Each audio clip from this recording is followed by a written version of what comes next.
After suffering from illness for 5 years, the last remaining spark of life in Hirako was extinguished, and his soul departed to an unknown place. At that time, the young man encountered an elderly man tinged with yellow who spoke to him, saying that he was the cause of his illness, indeed the primary reason for his death, and thus wished to apologize to him, and take him to another world, where any wish he desired could be fulfilled as an expression of his apology. Throughout his life, Hirako had only one wish: to live on a farm far from the city's noise, and to have his own family. Therefore, the elderly man decided to grant Hirako the legendary farming tool that would assist him in everything he desired. After that, the young man opened his eyes to find himself in a forest on the surface of the earth, feeling overjoyed because he finally possessed a healthy body. He couldn't believe his eyes when he took out the legendary farming tool given to him by the elderly man, and he was amazed by its ability to transform into any shape he imagined. Holding on to it, he never felt tired. He began Hiraku by searching for a place to settle within the forest, where he found a giant tree and a distinctive marker that easily identified the location. When he reached the tree, at the peak of excitement, and after determining the residence site, he had to search for a way to fetch water to focus his senses on identifying its source. However, all the sounds around him were just trees. The river was too far away, so he decided to use a digging tool to bring water. Since he didn't feel tired while carrying the tool, he continued digging tirelessly until he finally found water. He couldn't believe his eyes out of joy because he would drink his own water. After obtaining the water, Hiraku decided to clean the rest of the area to expand the space where he would live. Once he finished cleaning, he found a tree in the middle of the area that bothered him. Thanks to his experience from the previous world, he decided to split it slightly to the right and left, then cut it down using his farming tool until the tree broke with a single strike. The tool's capability was not limited to just felling the tree. It also helped him easily chop the wood, as if peeling and cutting it. He gathered the planks and prepared them until he built himself a house. That day ended before sunset, leaving the young man in a state of panic, as he had not yet lit a fire and did not know where to sleep amidst endless confusion. Therefore, he dug into the tree to find a place to stay, continuing to carve the wood to form cups and some other tools until dawn. The first thing he did in the morning was to light a fire, because he did not want to forget it, as had happened in previous days. After that, he continued cleaning the area and cutting trees until he felt hungry and did not know what to eat. Suddenly, a wild rabbit attacked him, so he killed it using a farming tool, then cooked it and they ate from it. Only the pigeons remained, so he prepared them and set up barriers for them. Hiraku continued his work on the land while thinking about the vegetables he would grow, whether potatoes, onions, or something else. He created his first field on the other side of the area and pondered what to plant, but by the end of the night, he discovered that he had no seeds at all and that he needed to obtain them to plant. So he postponed the task of obtaining them until the next day. In the morning, the young man was surprised to find that the fields he had planted the day before had begun to sprout, considering this as proof that the legendary farming tool also performed the task of germination. However, another trench had to be dug to protect the seeds from rabbits. He dug around the farm and killed some rabbits that tried to approach, then used his tool to water the plants. Hirako wondered to himself what those seeds would grow into, thinking that if they were weeds, he wouldn't be able to bear it. The days passed quickly, and Hirako began building a new house for himself. Everything was going well until one day he heard a noise outside the house. He went out to look and found two extremely exhausted dogs, seemingly on the verge of death. Without hesitation, Hirako picked up some wood and brought them inside to tend to their wounds. He gave them some meat from a pig he had hunted to eat. Later, he noticed another dog with a swollen belly, apparently a pregnant female. After eating, her belly began to hurt severely, and it was clear that the puppies were coming. The young man didn't know what to do, so he took the dogs to his house to rest, lit a fire in front of them for warmth, then returned to the tree to sleep,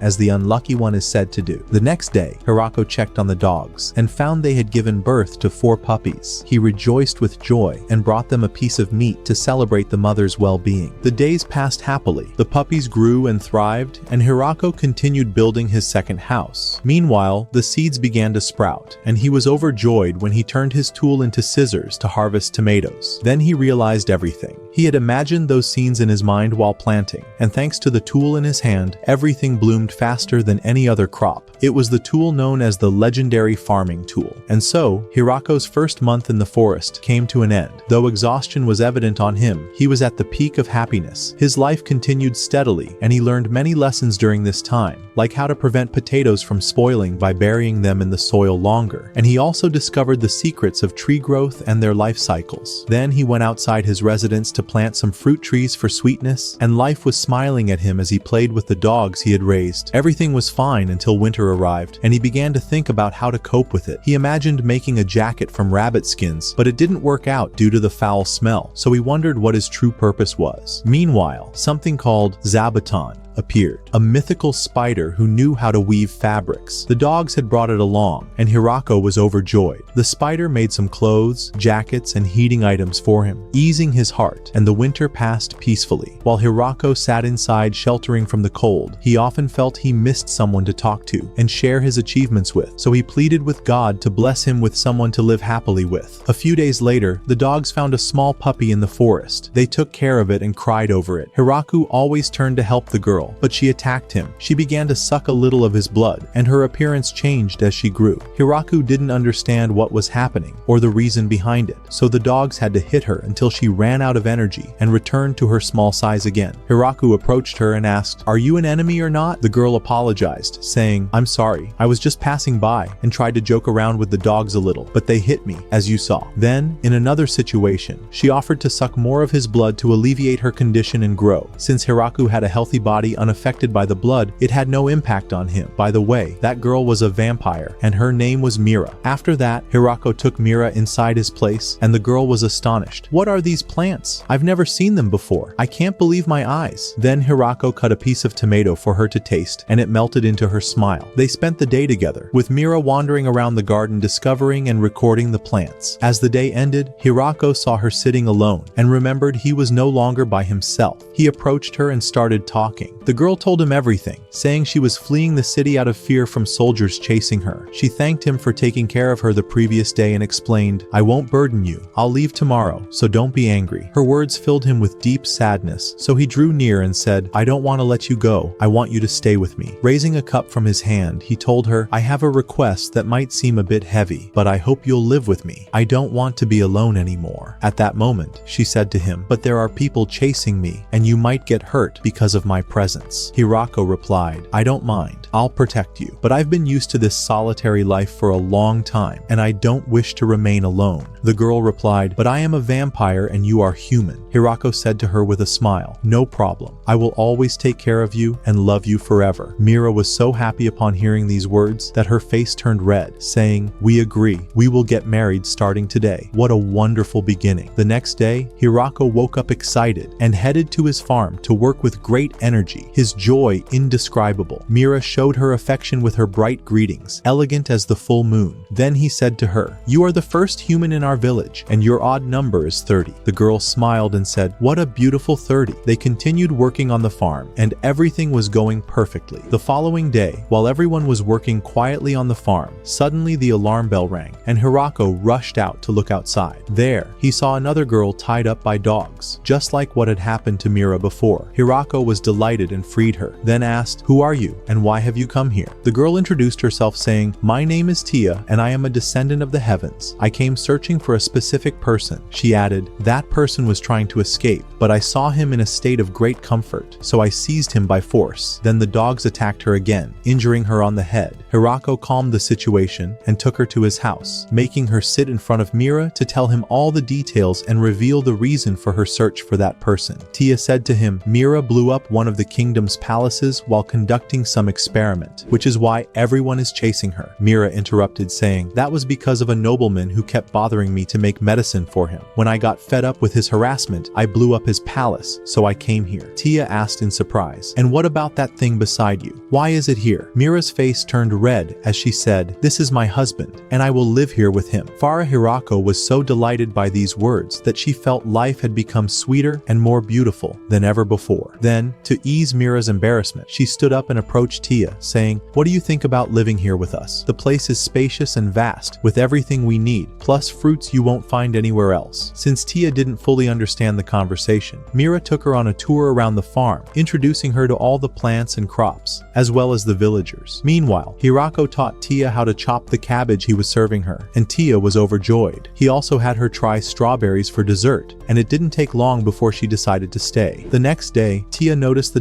descendants of the magical dogs and discovered the large size of their family, as well as seeing the spider and its offspring who kept multiplying. Because of this, Tia told Haruko that she would go find someone for him. When she left the farm and returned after several days, she brought back a group of 1,000 individuals whose appearance seemed to instantly uplift the spirit. Tia explained to him, they used to live in a village in the north, but the wars that broke out between them and the demons destroyed their village, leaving them homeless and wandering the world until now, with no one to take them in. Tia said to him, please, let us live here. Haruko listened to everyone and agreed to their request. The girls began integrating into the village and contributed to the development of agriculture and industry, eventually creating unique dishes. After a few days, these 1,000 individuals harvested their first wheat, and the village announced they would make bread. Haruko was amazed by this news, as he hadn't tasted bread since arriving in this world. The next day, Zabuton captured the queen bee and brought her to Hirako with the intent to torture her, but Hirako calmed her down, saying, don't leave her like this, Lady Spider. Let's keep her until she brings us some honey instead of killing her pointlessly. Zabuton agreed with his words. Hirako created a place for the beehive, filling the surroundings with beauty and freshness. Then he began digging a permanent well in the village, as their numbers had grown, and the existing well could no longer provide enough water. With the help of 1,000 companions around him, he decided to use the legendary farming tool to compact the soil into a specific shape, then dug and arranged the shapes side by side until they reached the river. A clever idea. He said, what a wonderful design, my son. Afterward, everyone rejoiced as water reached the reservoir, and everything was well. Some wild, predatory fish appeared, but Hirako took care of them, then proceeded to grill them. The girls stood amazed at what he was doing, as they initially didn't want to eat it, but after tasting the food he prepared, they loved it, and finished every bit of what was in front of them. Hirako then decided to cultivate rice. He began by digging a dedicated seedling bed, filling it with water from the new reservoir he had built. He took the seedlings and distributed them to the girls in neat rows, with everyone gathered together, working as one. After some time, the rice grew, and Hirako harvested it, leaving it to dry slightly to reduce moisture. It was then collected, threshed,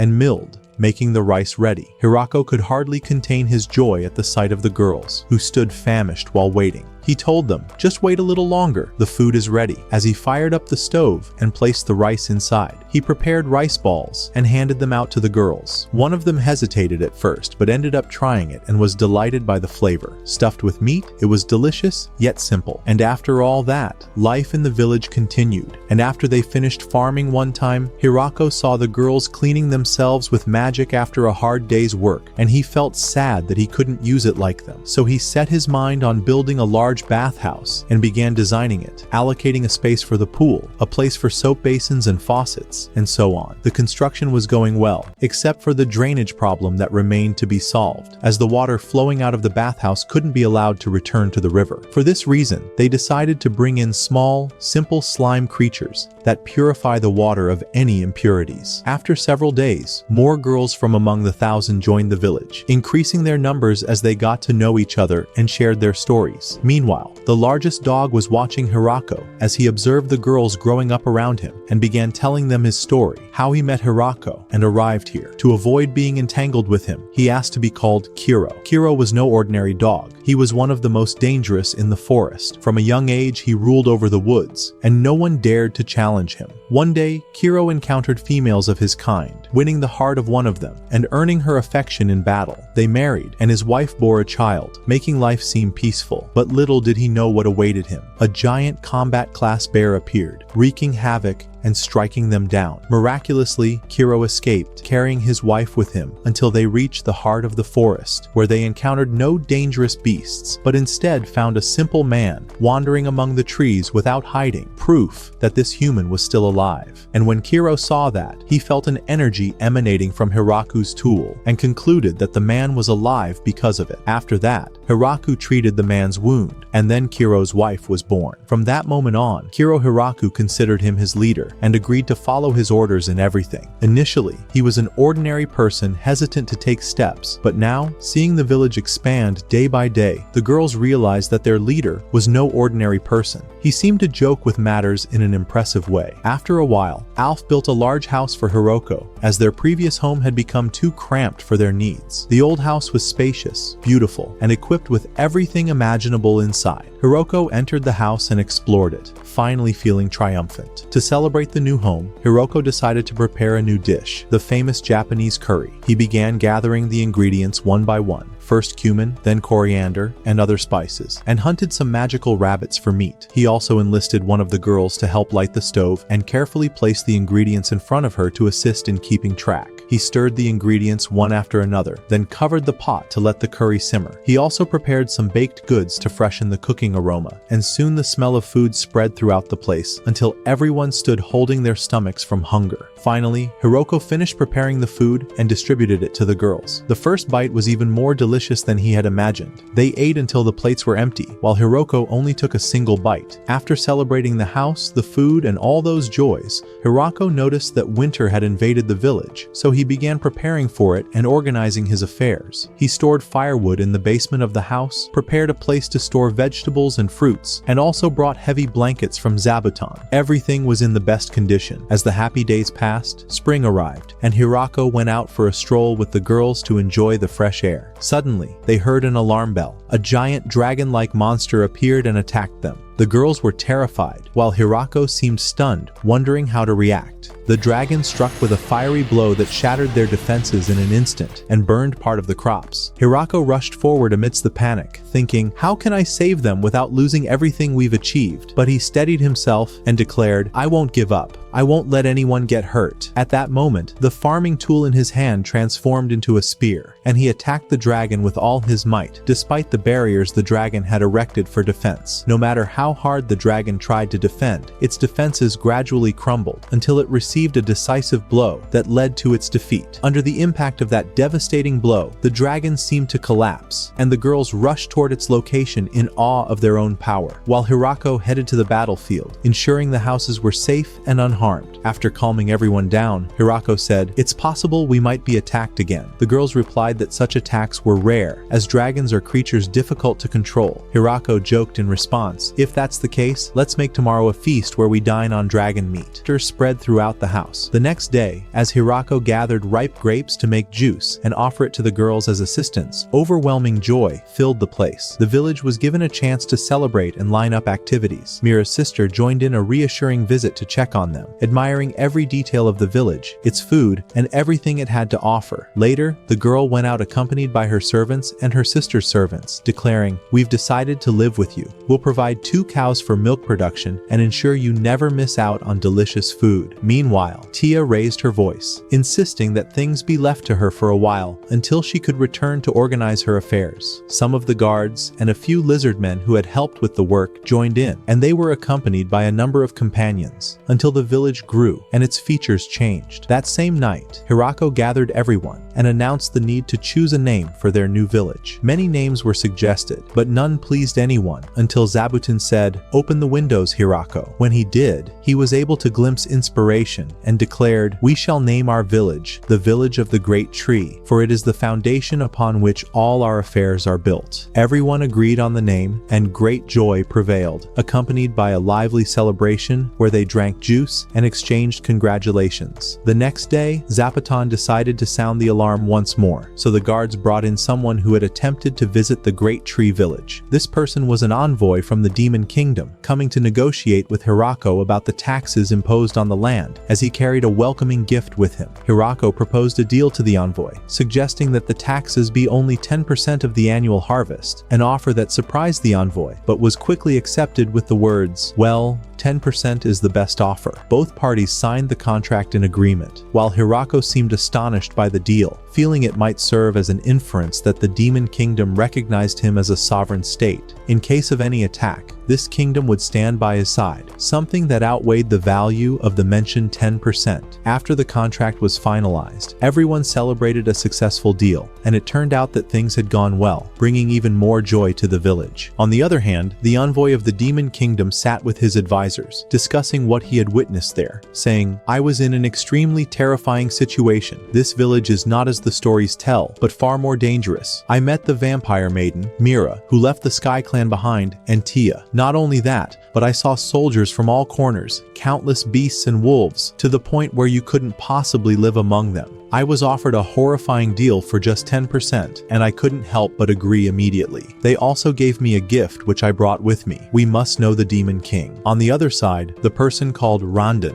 was sitting on his throne, utterly terrified by what he had heard. He said, "I can't bear this. I will resign." The word indicated that this man would resign from time to time. The next day, the Great Tree Village welcomed its second guest, the Dragon King himself, who came to greet them bringing a sword as a gift to mark the beginning of their acquaintance, symbolizing their partnership as neighbors. As everyone gathered in the village to sip the juice they had prepared, the king appeared extremely pleased with its quality, so much so that his mood completely changed and he no longer wished to leave the village. And Hirako also presented him with a bag of gifts as he departed from the village. By the way, the mentioned dragon was called Drame. However, after all those events, Hirako felt sorrowful about one thing. Our village was disorganized in welcoming guests, which led him to consider building a guest house. So Hirako explained the requirements to the daughters of the village in order to organize guest reception, and began dividing the villagers according to how they should handle visitors. Zabuton was given a bell, so that if someone was seen approaching, the bell would ring, and if the visitor was an enemy, an alarm would be sounded. The next day, the first guests arrived at the village. Some merchants had come to establish fair trade between themselves and the Great Tree Village, a place whose news had spread throughout the Demon Kingdom.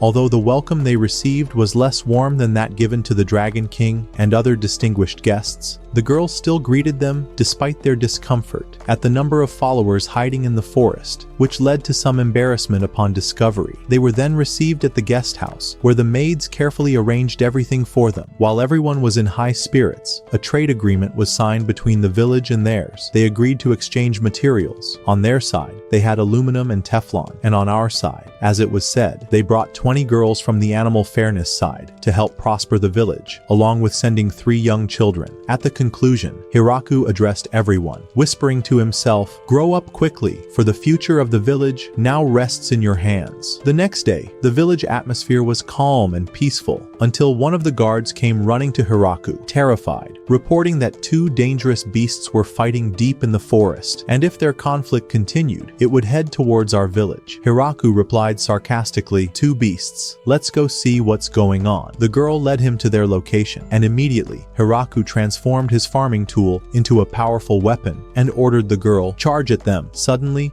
with 2 decisive strikes, he knocked them to the ground. After that, to gather and prepare them for cooking, he brought them back into the village, where he made a delicious meal from them that everyone loved thanks to his special touches. Although Hirako was really craving mayonnaise to dip with the food, so he went to Meera's little sister and asked her for the necessary ingredients. She brought out everything he needed and told him how to get the rest of the supplies. After some time had passed, Hirako managed to prepare the mayonnaise and mix it with the meat. Meanwhile, as Hirako was sitting with the dwarves who had come from the preparer's side, they heard that the village had an indescribably delicious juice, grape juice. So everyone turned to Hirako to inquire about this juice, and Hirako wanted to offer some juice to the guests as a welcome. But the girls refused, saying, "We don't have anything to give for free. We'll offer you our service, which will make you drink juice 100 times better than what you have." Indeed, Hirako and the girls became very excited about this idea, and when they tasted the quality of what the village produced, they decided to join in and celebrate it. By the end of the day, everything concluded with great happiness. As for the Dragon King, he continued to visit the village occasionally to sample their beverages, while his servant would take him back as if he were in a sorrowful state. The next day, Hirako sensed an imminent danger approaching the village, as a massive dragon appeared to enter, with no good intentions. Quickly, Hirako prepared himself and drew his weapon,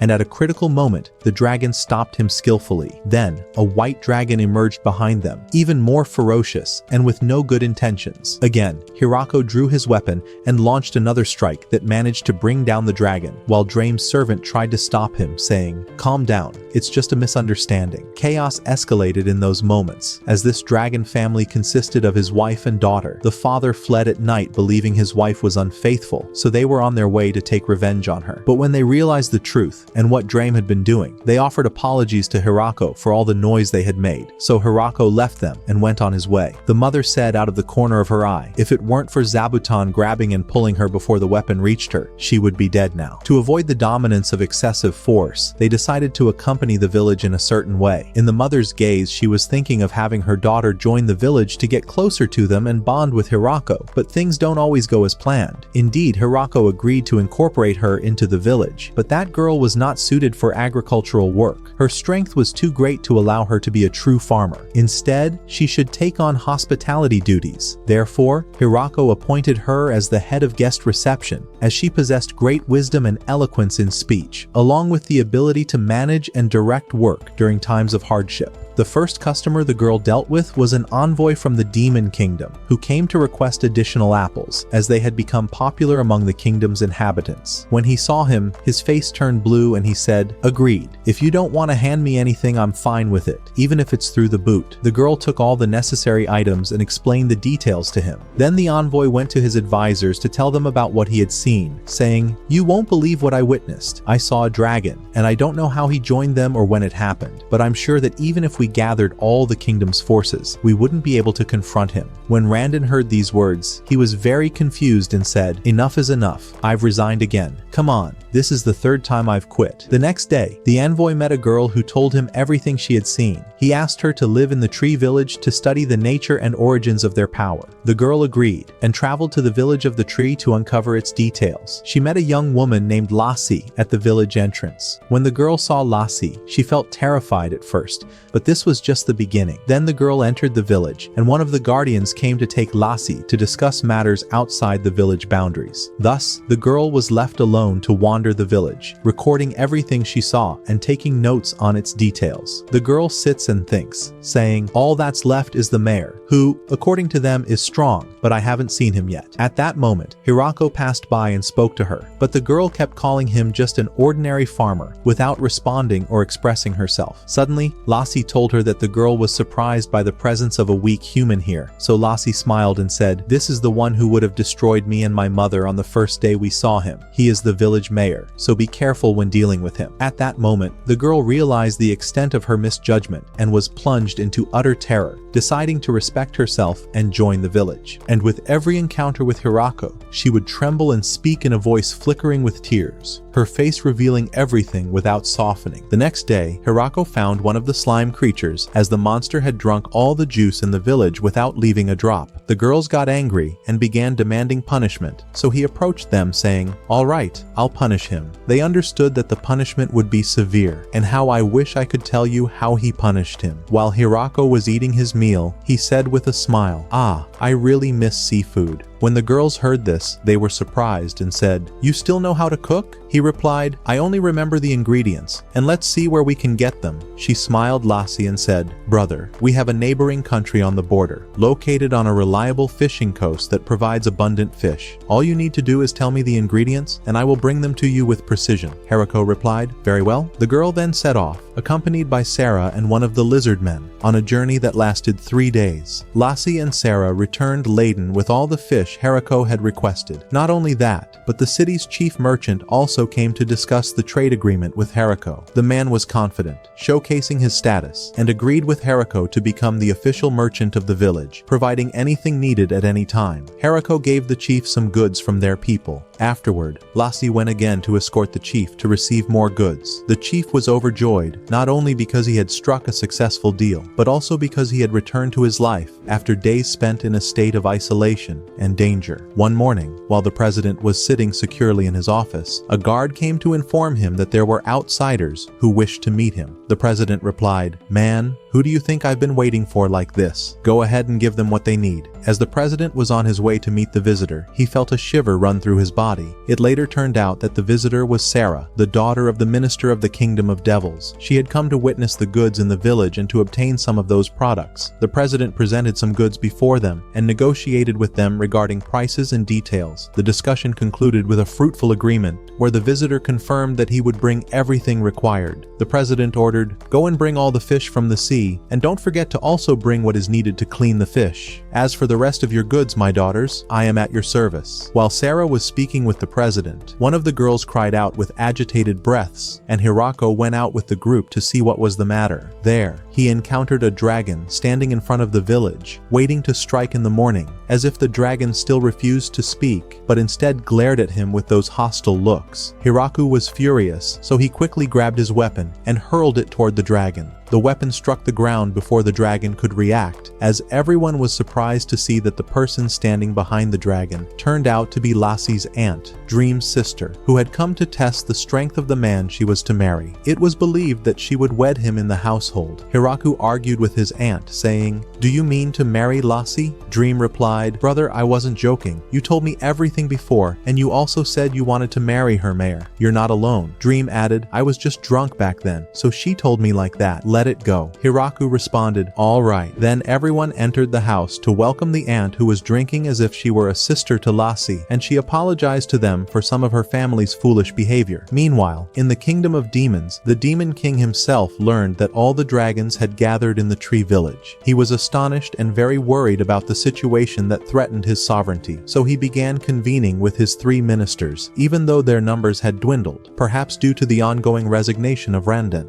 After a while, Aunt Lassie began working as a teacher, establishing a school to teach the village children reading and writing, adding a new teacher to the village's ranks. Meanwhile, the Demon King's daughter decided to think that Sarah had been kidnapped in the tree village. She chose to rescue her and brought along 3 assistants and 300 knights, setting out with them the next day to attack the village. While Sarah's father was lenient and let things take their course, the minister couldn't bear it and went to Sarah to inform her of everything that had happened, saying, "Princess Flora has decided to attack the village tomorrow, as she believes Sarah has been kidnapped and has come to rescue you." Sarah was shocked by these words, saying, "What are you saying? Am I kidnapped, or what? If you think so, then minister, you must act decisively." The minister replied, "Don't worry, leave it to me." The knights who were accompanying Flora emerged from the forest the next day, and were about to set foot in the place when they were suddenly confronted by a group of monsters that immobilized them, leaving the knights with no way to move. Flora and the girls surrendered and returned to the village. Hirako, who was wandering around at the time, didn't realize who these people were or why they had come here until Sarah intervened, saying, "Don't worry, uncle. I'll handle them. They're my followers." Hirako agreed to her words and went about his business, while Sarah took the girls aside and gave them a brief explanation about life here, clarifying that Flora was not kidnapped, but was here of her own free will. She assured them that the result of attacking the village would be continued work there until someone decided enough was enough. The girls responded calmly, "We'll do whatever you ask of us." As events unfolded, Flora seemed puzzled by Sarah's behavior. She sat talking to her, saying she had been very worried about her, and that's why she came to visit her here, to check on her and show her how beautiful life in this village is. Flora regretted her earlier thoughts of attacking this place, so Sarah tried to calm her down by saying, "No one would even think of attacking this place, and anyone who behaves like that is practically committing suicide." Then Sarah invited them to join the rest of the villagers, and they walked around the village in peace and tranquility. After 3 days had passed, Flora decided to return home. She bid farewell to Sarah, saying, "I will come back to visit you all whenever I can." The girls who were with her had fallen in love with the village and wanted to stay there forever enchanted by its charm. Amidst those events, the Demon King learned that Flora had been staying at the house of the village chief of Tree Village, and signs of fatigue and exhaustion appeared on him. He thought the village chief was very strange. Meanwhile, Meera seemed exhausted in one of the rooms in the presence of everyone, showing unusual tiredness and weariness. One of the girls asked her, "Do you feel drawn to citrus fruits?" Meera replied, "Yes. Whenever I smell citrus, I feel like I want to return to it, and I want to eat a lot of food without getting full." The girl exclaimed, "Congratulations, you're pregnant." Astonishment spread among everyone upon hearing this, as no one had expected such joyful news. Days passed, and the village's harvest appeared abundant, as they gathered a plentiful crop. A large portion of it was divided among Draim and the dragons, while Aunt Lassie decided to take her share from the parents. The dragons took everything without exception. Then everyone headed out to deliver the harvest, and after a while, Aunt Lassie returned laden with some mountain elves, bringing them to the village. These were not men, but all girls. Hirako, the loving father, welcomed them, and they entered the village. The atmosphere was wonderful and filled with joy as the villagers learned pottery and utensil making, enriching their craftsmanship. As days went by, everyone noticed that Meera began to show signs of fatigue and exhaustion as her belly gradually swelled. Hirako, who was like a father to all of them, repeatedly approached her to ask about her condition and wish her recovery, hoping to be a honey father to them all. To ensure everyone remembered their hardships and felt united in purpose, Hirako decided they would not drink juice as long as Meera was pregnant, since she normally abstained from it despite the villagers' pride in their juice. It was suggested that they let the juice ferment longer to alter its taste and improve its quality, which impressed everyone. Later, Hirako welcomed the idea and let them proceed. After a few days, the three dwarves were found sitting aside, displeased because their juice was no longer being consumed as before. Hirako asked them what mistake they had made to cause this. The dwarves laughed in response, and Hirako explained what needed to be done. They all smiled and returned to work with renewed vigor. As the days passed, the time came for Meera to give birth to her son. Restless with pain in her room and unable to move, Hirako went to her side to comfort her. All the villagers joined him, bringing gifts. Despite the immense pain she was in, Meera expressed her overwhelming happiness, as that day was one of the happiest of her life. At the end of the day, her room was filled with gifts, and Meera was overwhelmed with happiness despite the pain, as she knew the time for childbirth had come. Hirako rushed to inform everyone and called people together to help Meera. In the midst of his confusion, Hirako went outside the tree as he had done on the first day of his arrival, looking up at the sky and praying to God for his wife's safety. This was an expression of the true love that united them, for after marriage, they were no longer just two individuals, but two souls in one body. Hirako celebrated the birth of his little son, whom he named Fierdo, and joy filled the place. Everyone was happy with this good news. After that, Hirako continued to live his life full of happiness with his beautiful family, and the world remained as it was, beautiful and stable forever. And so the events of this work come to an end, which is not characterized by excitement, wars, or violence, but is a quiet work that refreshes the soul and delights the viewer. If you liked this work, don't forget to leave a comment, like, and subscribe for more works. Goodbye.